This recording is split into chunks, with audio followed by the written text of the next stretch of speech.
नमस्कार दोस्तों, मैं धर्मेंद्र कुमार राय और फिर से मैं एक नया लेक्चर सीरीज लेकर हाजिर हुआ।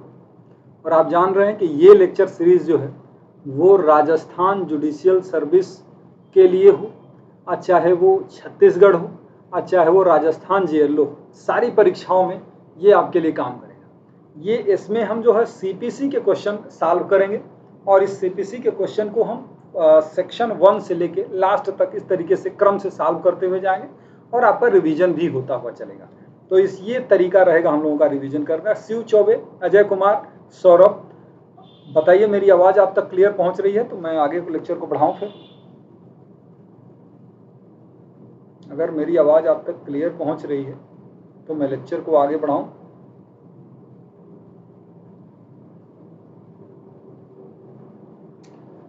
देखिए, जुडिशरी नोट्स गिव अवे 20 से 22 जुलाई फर्स्ट 50 सब्सक्राइबर ऑफ प्लस और 18 and 24 month gate physical notes free. उन लोगों के लिए नोट्स जो होगा वो फ्री होगा जो 18 और 24 महीनों का सब्सक्रिप्शन लेंगे। ये एक बढ़िया प्लान अनअकैडमी ने शुरू किया है आप सबके लिए। और उसके अलावा आप देख सकते हैं सारथी 6.0 कॉम्प्रिहेंसिव बैच फॉर जुडिशरी, ये भी आपके लिए एक बैच शुरुआत हुई है। स्टार्टिंग डेट इसकी 20 जुलाई 2023 है और साथ में आज ही बैच की शुरुआत हो रही है। तो लीगल ओम जुडिशरी फाउंडेशन बैच भी 13 जुलाई से ही शुरू हो चुका है। राजस्थान जीएलओ बैच अनअकैडमी पर देखिए शुरू हुआ है, 15 जुलाई से ही इसकी शुरुआत हो चुकी है, तो आप इस बैच को भी ज्वाइन कर सकते हैं। और साथ में आप ये है रिटन टेस्ट फॉर उत्तराखंड, ये भी आपको मिल जा रहा है। टेस्ट सीरीज उत्तराखंड मेंस के लिए इसको भी आप ज्वाइन कर सकते हैं। साथ में आप हरियाणा एडीए के लिए मार्क टेस्ट भी दे सकते हैं। Haryana ADA special selection batch 2023 शुरू हो रहा है, रिकॉर्डेड बैच है ये। तो ये आपको अनिल खन्ना सर की बैच के बारे में पहले ही बता चुका हूँ। आइकॉनिक लिंकिंग बैच भी शुरू हुई है 26 जून से, तो इसको भी आप ज्वाइन कर सकते हैं।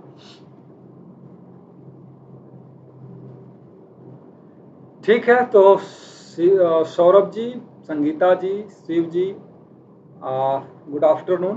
तो बिना देर की हम लोग शुरुआत करते हैं फिर, ताकि हम लोगों का कार्य आगे बढ़ सके। चलिए, आज का ये पहला प्रश्न ये है कि एक विदेशी निर्णय ऐसे किसी विषय में जो प्रत्यक्षतः हुआ है, उन्हीं पक्षकारों के बीच निर्णायक होता है जब उसे किसी प्रतिष्ठित न्यायाधीश ने सुना है, जब वह मामले के गुण दोष के आधार पर दिया गया है, जब वह अंग्रेजी में दिया गया है, जब उसे संयुक्त राष्ट्र संघ द्वारा अनुमोदित किया गया है। इसमें से कौन सा ऑप्शन सही होगा? अजय कुमार, सौरभ,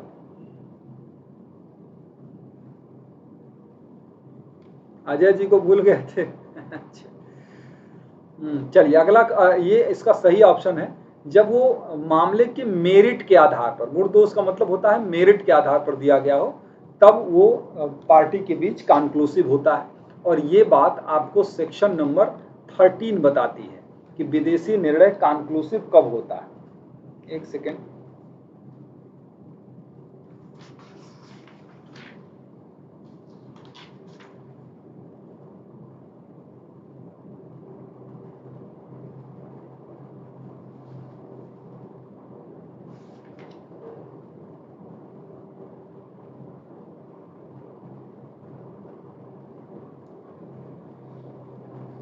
चलिए आगे बढ़ते हैं। ये सेक्शन 13 में है। इसके बाद नेक्स्ट क्वेश्चन ये है आपका अगला प्रश्न कि विदेशी निर्णय को लागू करने के लिए वाद कितने वर्षों के भीतर दायर हो सकता है? क्वेश्चन को पढ़िए।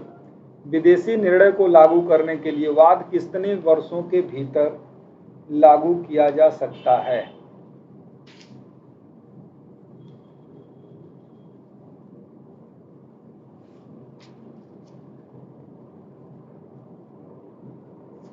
एक सेकंड, थोड़ा सा आप लोगों को सुविधा होगी।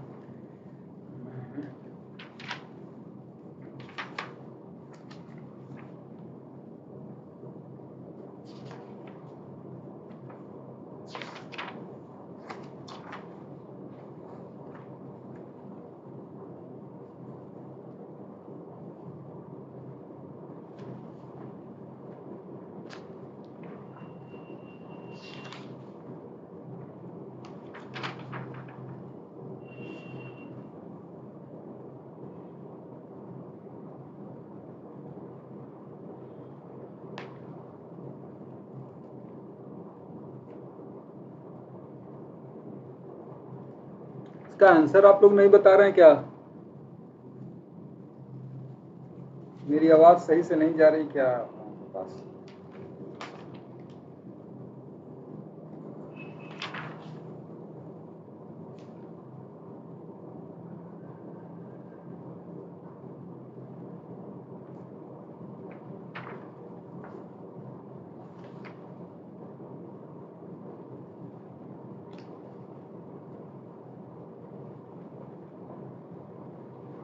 एक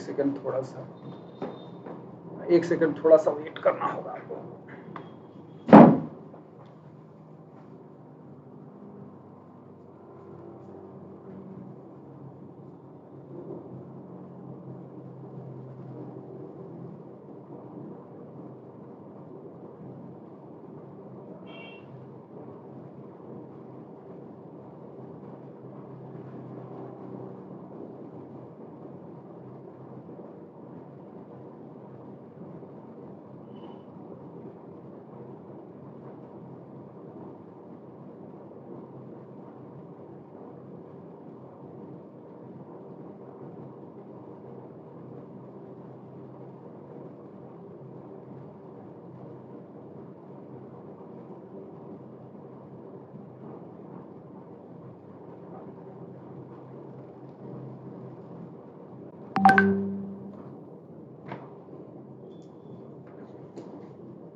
चलिए तो शुरुआत करते हैं। आप लोगों को थोड़ा सा वेट करना पड़ गया कि हर वाद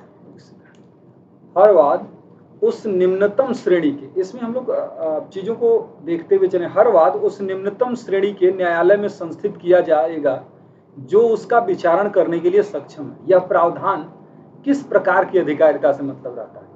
क्षेत्रीय अधिकारिता, धन संबंधी अधिकारिता, ए और बी दोनों की विषय वस्तु से संबंधित अधिकारिता। इसका सही ऑप्शन क्या होगा?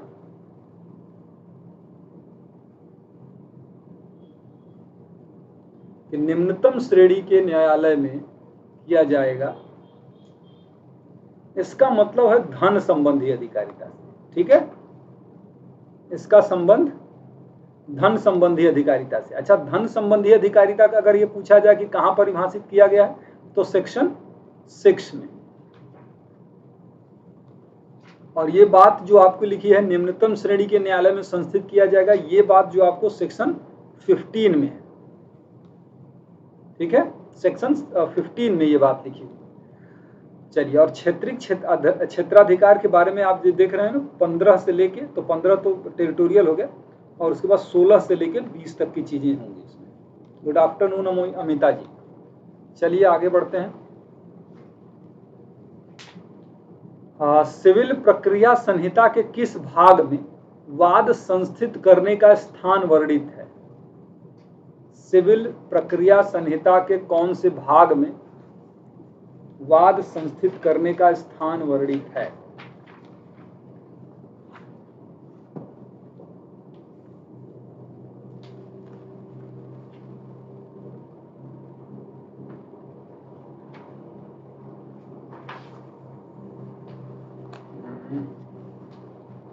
बताइए। अच्छा, ठीक है, मैं कोशिश करता हूं।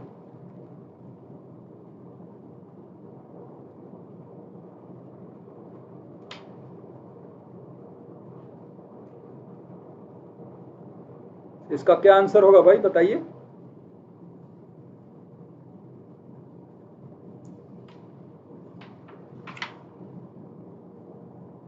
वाद कर संस्थित करने का स्थान,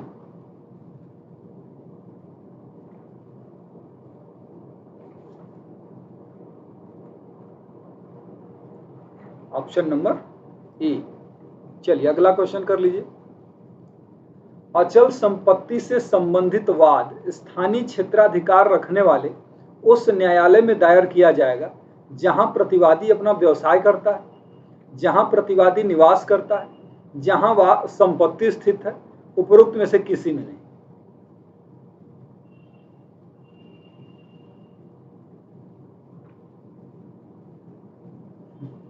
है क्या कहता है कि कहां दाखिल किया जा सकता है? अचल संपत्ति की स्थानीय अधिकारिता रखने वाले उस न्यायालय में दायर किया जाएगा जहां प्रतिवादी व्यवसाय करता है, निवास करता है, संपत्ति स्थित है, उपरोक्त में से कोई नहीं। इसका सही ऑप्शन है ऑप्शन नंबर सी, जहां संपत्ति स्थित है। और ये बात है कौन से सेक्शन में? सेक्शन 16 में।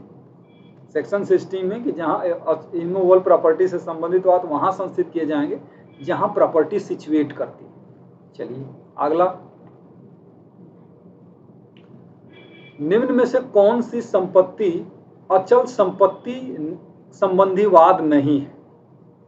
स्थावर संपत्ति के प्रत्युद्धरण के लिए वाद, स्थावर संपत्ति के विभाजन का वाद, बंधक करत संपत्ति के मोचन का वाद, स्थावर संपत्ति से संबंधित भाटक का वाद। इसमें से कौन सा स्थावर संपत्ति से संबंधित वाद नहीं है? ये तो गलत क्वेश्चन है, हालांकि आयोग ने इसको, हाँ बिल्कुल संगीता जी, आयोग ने इसमें से एक ऑप्शन मान लिया है, लेकिन ये सेक्शन 16 में ये सभी हैं। इस इमूवेबल प्रॉपर्टी के रिकवरी के लिए, पार्टीशन के लिए, इसके लिए और इसके लिए सभी हैं इसमें। हाँ, आयोग ने वही माना है, आयोग ने भाटक वाला माना है, जबकि सेक्शन 16 में वो बात लिखी हुई है। नेक्स्ट है कि संयुक्त परिवार की संपत्ति के विभाजन के लिए वाद उस न्यायालय में संस्थित किया जाएगा जिसके स्थानीय क्षेत्राधिकार में संपत्ति स्थित है, वादी निवास करता है, प्रतिवादी निवास करता है, उपरोक्त सभी। इसका सही ऑप्शन हो जाएगा, का सही ऑप्शन हो जाएगा जहां प्रॉपर्टी सिचुएट करती है।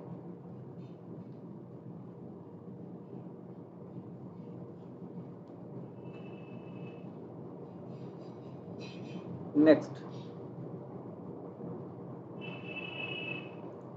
जहां न्यायालय की अधिकारिता की स्थानीय सीमाएं अनिश्चित है, वहां वाद संस्थित करने का स्थान सिविल प्रक्रिया संहिता की किस धारा द्वारा निर्धारित होता है? स्थानीय सीमाएं अनिश्चित हैं, ऑप्शन नंबर बी हो जाएगा। जहां समझ में नहीं आ रहा तो 18 में क्लास 1 और क्लास 2 करके दो चीजें होंगी। हाँ, जहां अनिश्चित हैं वो 18 में आएगा। उसमें से कोई भी न्यायालय उसका विचारण कर सकता है, उसका ट्रायल कर सकता है। 16 में है कि जब कोई समस्या कई कोर्ट के जुरिस्डिक्शन में आती है, ठीक है, तो उसमें से कौन से कोर्ट द्वारा किया जाएगा, ये 17 बताएगा।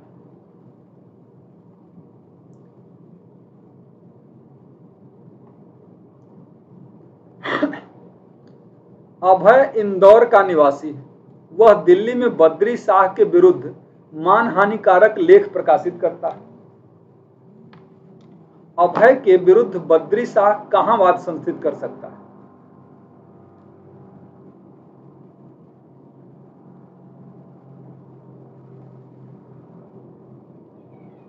ऑप्शन नंबर डी, इंदौर एवं दिल्ली दोनों में से किसी भी जगह। ठीक, नेक्स्ट। मुंबई में रहने वाला मोहन दिल्ली में सोहन से मारपीट करता है। सोहन मोहन के विरुद्ध वाद ला सकेगा। केवल मुंबई, केवल दिल्ली, मुंबई अथवा दिल्ली में कहीं भी, इनमें से कोई नहीं। ये कहां है?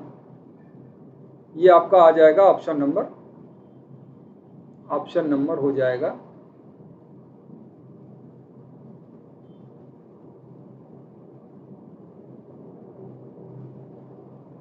ऑप्शन नंबर सी। एक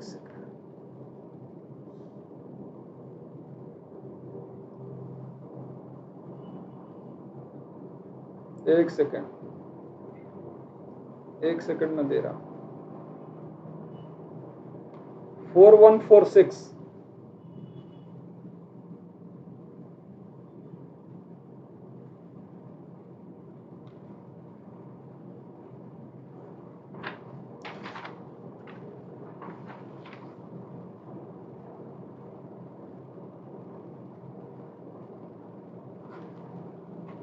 और ये बात कहां से हम लोग देख रहे हैं? ये बात देख रहे हैं सेक्शन 19 से।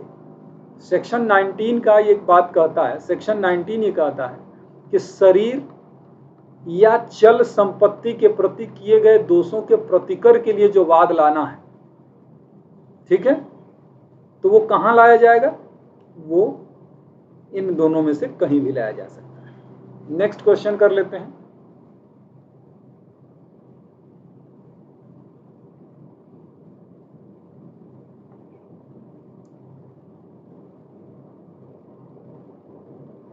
सहारनपुर में फर्नीचर निर्माता है और सहारनपुर में फर्नीचर निर्माता है। पढ़िए इस क्वेश्चन को।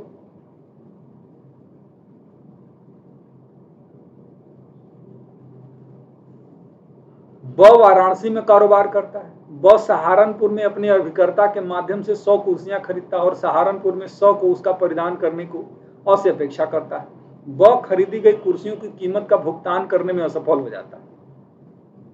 कहां वाद संस्थित किया जा सकता है?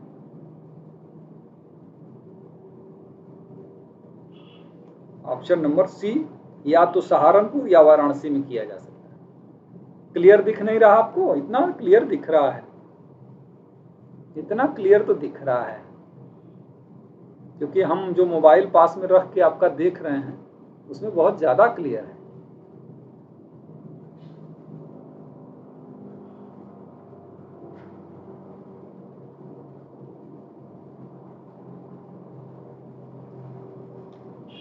आज छोटा सा ही सेशन रखते हैं, क्योंकि काफी दिनों से यूट्यूब पर क्लास ले नहीं रहे थे ना, तो इसलिए थोड़ा कंसंट्रेशन बन नहीं पा रहा है। तो थोड़ी देर लेके अपने आप को रूटीन में ला देते हैं, फिर कल से बड़ा बड़ा क्लास ले लेंगे, दो घंटे की, तब सही रहेगा।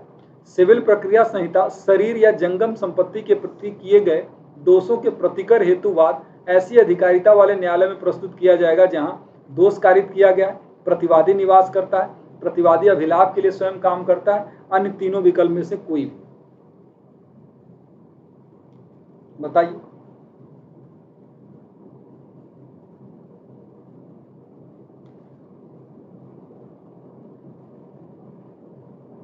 ऑप्शन नंबर हो गया ऑप्शन नंबर डी हो जाएगा। नेक्स्ट है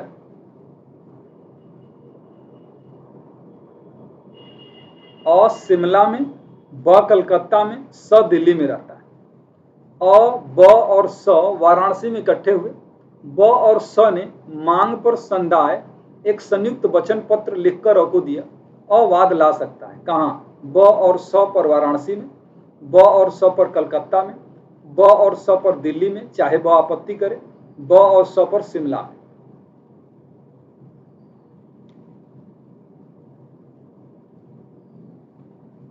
क्या है इसमें, क्या सही होना चाहिए? ऑप्शन नंबर ए हो जाएगा। इसलिए क्योंकि काज ऑफ एक्शन जहां एराइज हुआ था उसमें तो किसी से कोई परमिशन लेने की जरूरत ही नहीं है। लेकिन अगर इसमें होता है ना, ये सेक्शन 20 पर बेस्ड है, और जब उसमें क्या होता है कि जब एक प्रतिवादी के यहाँ करेगा तो दूसरा प्रतिवादी ऑब्जेक्शन कर सकता है, दूसरे के यहाँ करेगा तो पहला कर सकता है, तो इसलिए तभी किया जा सकता है, उसके लिए कोर्ट से परमिशन लेनी पड़ती है। लेकिन जहां काज ऑफ एक्शन एराइज हुआ है वहां कोई प्रॉब्लम नहीं।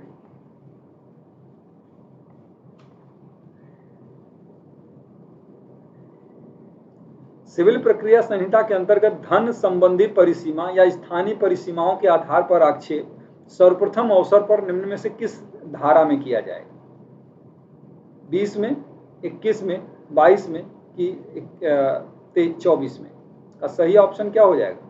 Option number B. मतलब आपको सेक्शन 16 से लेके 20 तक चाहे धन संबंधी चाहे क्षेत्र संबंधी आधार पर ऑब्जेक्शन है कि यहां नहीं सूट फाइल होना चाहिए था, वहां पर सूट उसमें ऑब्जेक्शन जो होगा जुरिस्डिक्शन के संबंध में वो धारा 21 के अंतर्गत कहता है यथासंभव प्रथम अवसर पर किया जाएगा, और जहां विवादकों की विरचना की जाती है विवादकों की विरचना के समय या उससे पूर्व किया जाएगा, उसके पश्चात नहीं। सीपीसी की धारा 21 के साथ संबंधित है आर्थिक और क्षेत्रीय अधिकार क्षेत्र, विषय वस्तु और व्यक्तिगत अधिकार क्षेत्र, व्यक्तिगत और नवाधिकरण अधिकार क्षेत्र, प्रोबेट और सारांश अधिकार क्षेत्र।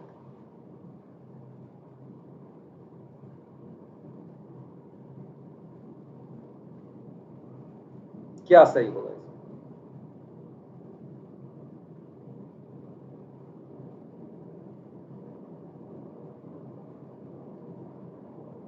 इसलिए ना बेटा क्योंकि देखिए अभी हमारा कंसंट्रेशन बन नहीं पा रहा है, तो इसलिए अब ज्यादा देर तक ऐसा करना ठीक नहीं है।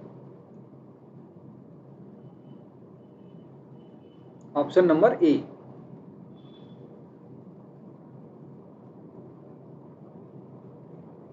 अगला है वाद लाने के स्थान के बारे में आक्षेप पर ज्ञप्ति को अपास्त करने के लिए वाद उस स्थान पर लाया जाएगा जहां पूर्ववर्ती वाद का विनिश्चय किया गया, उस स्थान पर लाया जाएगा जहां पश्चातवर्ती वाद को लाने की अधिकारिता विद्यमान है, उस स्थान पर लाया जाएगा जहां पश्चातवर्ती वाद के लिए वाद कारण उत्पन्न हुआ है, वाद का वर्जन। क्या है?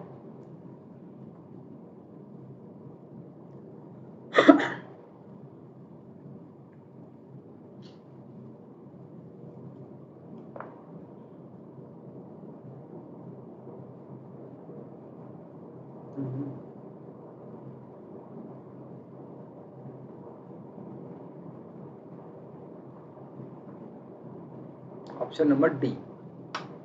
Good afternoon Suman Devi ji.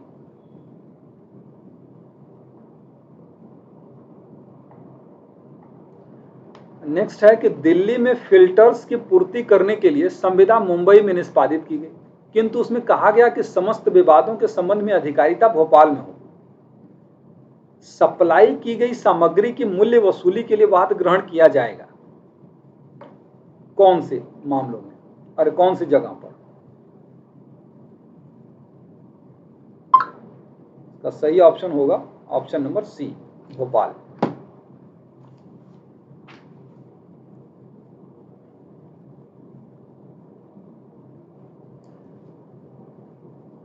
Next है सिविल प्रक्रिया संहिता के कौन से उपबंध के अंतर्गत एक उच्च न्यायालय किसी वाद को हस्तांतरित कर सकता है? 20 के अंतर्गत, 12 के अंतर्गत, 24 के अंतर्गत कि 15 के अंतर्गत? इसका सही ऑप्शन हो जाएगा ऑप्शन नंबर सी है, 24 के अंतर्गत। हाई कोर्ट भी करता है और यहाँ डिस्ट्रिक्ट कोर्ट भी करता है। ये ट्रांसफर और विड्रॉवल दोनों है, और सेक्शन 25 में जो करता है वो केवल सुप्रीम कोर्ट करता है, और एप्लीकेशन पर ही करता है, वो सुओ मोटो नहीं करता सब।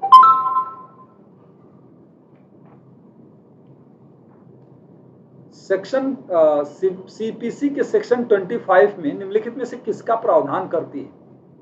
वादों के अंतरण की उच्चतम न्यायालय की शक्ति, अंतरण की उच्च न्यायालयों की शक्ति, वादों के अंतरण की जिला न्यायालय की शक्ति, वादों के अंतरण की कमिश्नर की शक्ति।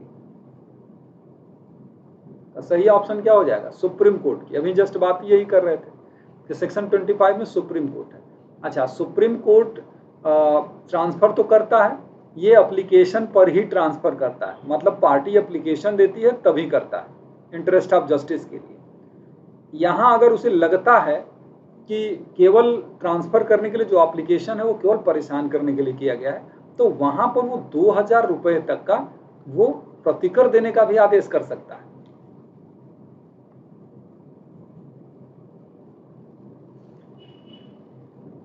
सिविल प्रक्रिया संहिता की धारा 26 के अंतर्गत तथ्यों को साबित किया जाना चाहिए कैसे? दस्तावेजों के द्वारा, मौखिक साक्ष्य के द्वारा, शपथ पत्र के द्वारा, साक्ष्यों को पेश करके।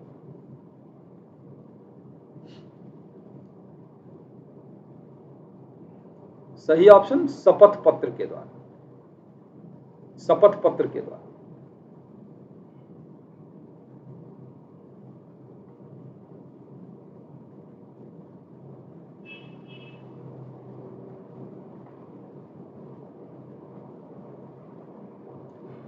एक व्यक्ति जिसे समन जारी किया गया है को धारा 32 सिविल प्रक्रिया संहिता के अंतर्गत उपस्थित होने के लिए बाध्य किया जा सकता है केवल वारंट जारी कर और प्रतिभूति प्रस्तुत करने हेतु आदेशित करके, केवल अर्थदंड आरोपित करके और प्रतिभूति प्रस्तुत करने हेतु आदेशित करके, वारंट जारी करके उसकी संपत्ति को जब्त और विक्रय करके, और उसकी केवल उसकी संपत्ति को जब्त या विक्रय करके कैसे किया जा सकता है?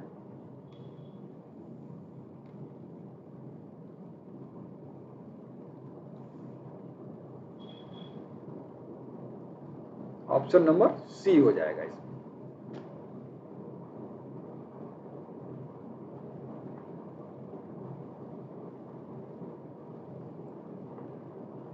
ऐसा करते हैं ना कि आज क्लास रहने देते हैं, क्योंकि आप लोगों को भी मजा नहीं आ रहा होगा, मैं जानता हूं। कल से जब क्लास लेंगे हम लोग, हाँ, तो तैयार रहिएगा। कल हमको लगता है कि क्लास 9 बजे से ही लेंगे, ठीक है? कल सुबह 9 बजे से ही क्लास लेंगे, और कम से कम 2 घंटे की क्लास होगी, बड़ी क्लास, क्योंकि दो दिन में सीपीसी खत्म कर दें, कल और परसों, ठीक है? क्योंकि मजा नहीं आ रहा है हमको अब, और हमको नहीं आएगा तो आपको भी नहीं आएगा।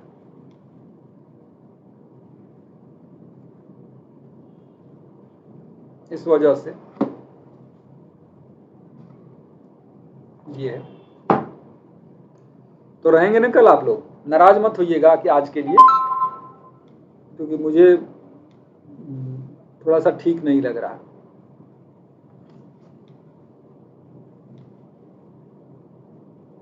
हाँ, कल भी क्लास जो होगी ना सुबह 9 बजे होगी सुमन जी।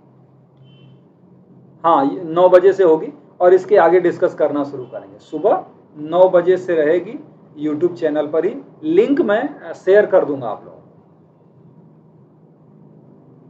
ठीक है? शेयर कर दूंगा। और वो शेड्यूल हो चुकी है संगीता, वो शेड्यूल हो चुकी है, क्योंकि आज मैंने किया था, कल मैंने अपनी क्लासेस बंद की है, इसीलिए कि ताकि ये रिवाइज करा दूं। ठीक है ना? चलिए, कल 9 बजे मिलते हैं फिर सुबह। आज को यहीं रोक देते हैं।